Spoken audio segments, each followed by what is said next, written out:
Hello. Effective communication is the key to the continued success of Delta. A clear understanding of our goals and objectives by all members of the Delta family allows each of us to focus on our individual efforts and then work together as a unified team of professionals. This medium of videotape is one means of communicating, and we want to take this opportunity to review some of the major events of the recent past and then to give you a brief view of some things to come. This past decade represented more changes in our industry than any other decade since the dawn of flight.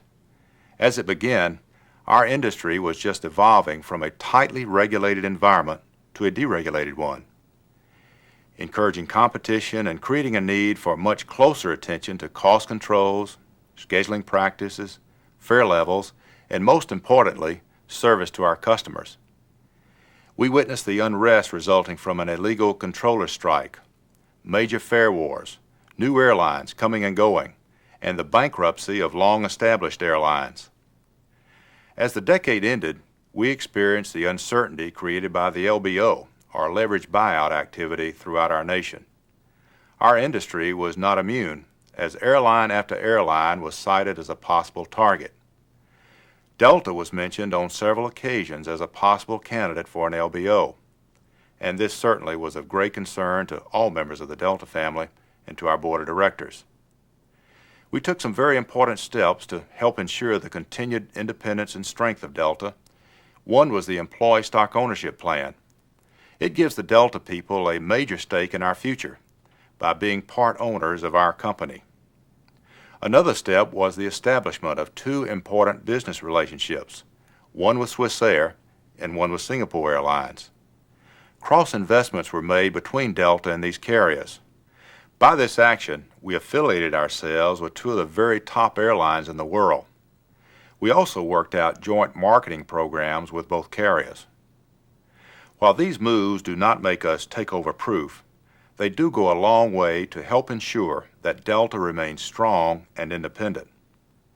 It's important that all members of the Delta family know that the board of directors and the management team of Delta are fully committed to keeping our company strong, independent, and growing. In 1989, we witnessed the strike and bankruptcy of a traditional and strong competitor of Delta and the resulting aftermath from that event. Many lives and families were disrupted. We all share in the sadness of those who lost jobs. And this causes us to refocus on the importance of working as one unit for a common cause and to value what we have here at Delta.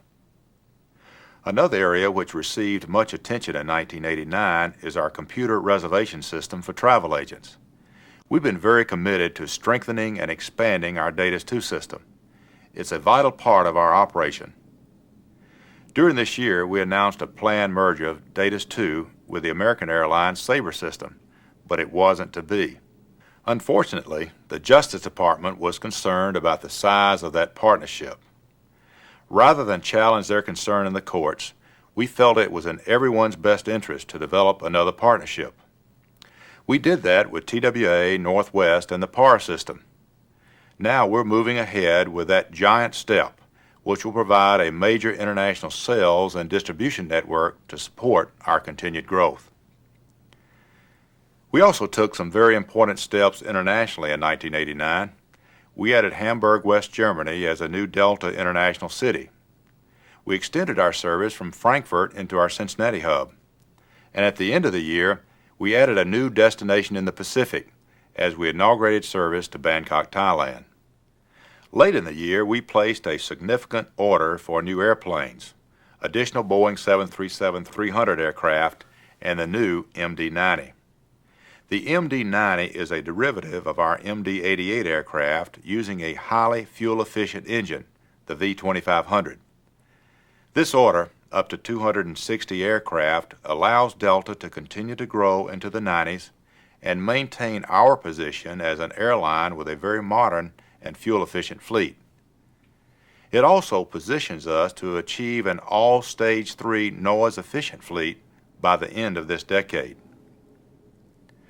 1989 was also a momentous period for the world in general. Faster than anyone had imagined, cracks appeared in the Berlin Wall, and then it began to fall. The relationship between the East and the West was changed dramatically, and many changes are taking place in the Soviet Union and Eastern Bloc countries. Very encouraging for our world, our country, and possibly new opportunities for our company. Now we face the decade of the 90s, and how does it look for Delta? I'm very pleased to tell you that I feel Delta is in a better position today to deal with the challenges ahead than ever before. The hard work and dedication of the Delta people are the cause of that optimism. As we enter this new decade, we will continue to build upon our domestic hub system. This is the core strength of Delta, the way our hubs are geographically located and coordinated to utilize our resources in the most efficient way possible to serve our customers. We will continue to build upon this hub system in the 90s to strengthen it and to expand it, including our first transcontinental service between New York and Los Angeles in June of this year. We'll also continue to grow internationally in the 90s as we build our international route system to complement our domestic hubs.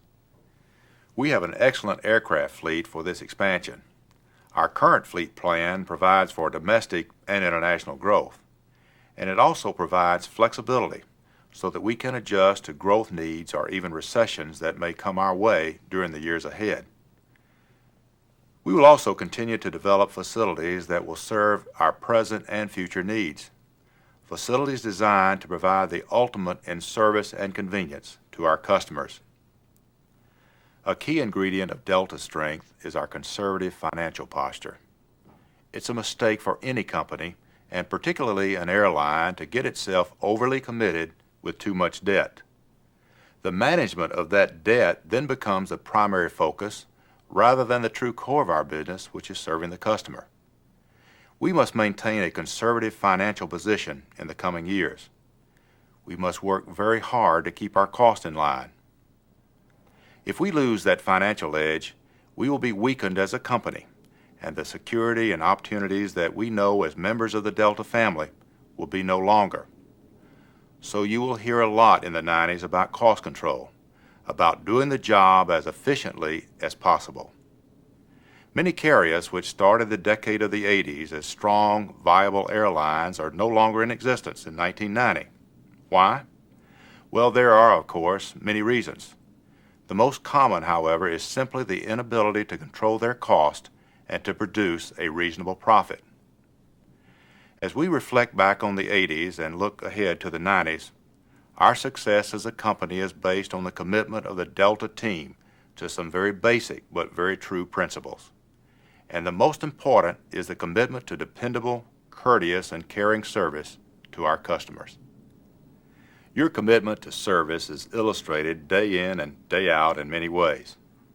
One of the most meaningful, however, is the fact that for more than 15 consecutive years, Delta's had the fewest number of passenger complaints of any major airline. That's a fantastic achievement. Everyone has a role to play in this regard.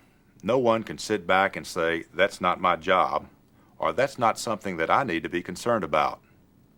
As we continue to work together for the common goal, providing the best in customer service, I want you to know that the management of this company is committed to you, to keep the lines of communication open, to consider the effects on the Delta family before any decision is made, and to do whatever we can to foster the growth of our unique heritage and Delta spirit.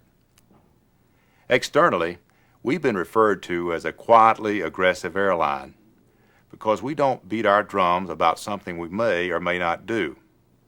Instead, we quietly move ahead. We plan our strategies, and then we unveil them as we're ready for implementation. This allows us to keep our options open and reinforces our reputation as a dependable carrier, one that communities and passengers can count on. And while I like that phrase, quietly aggressive, I prefer that we be judged in the 90s as an airline that works hard to be good citizens of all the cities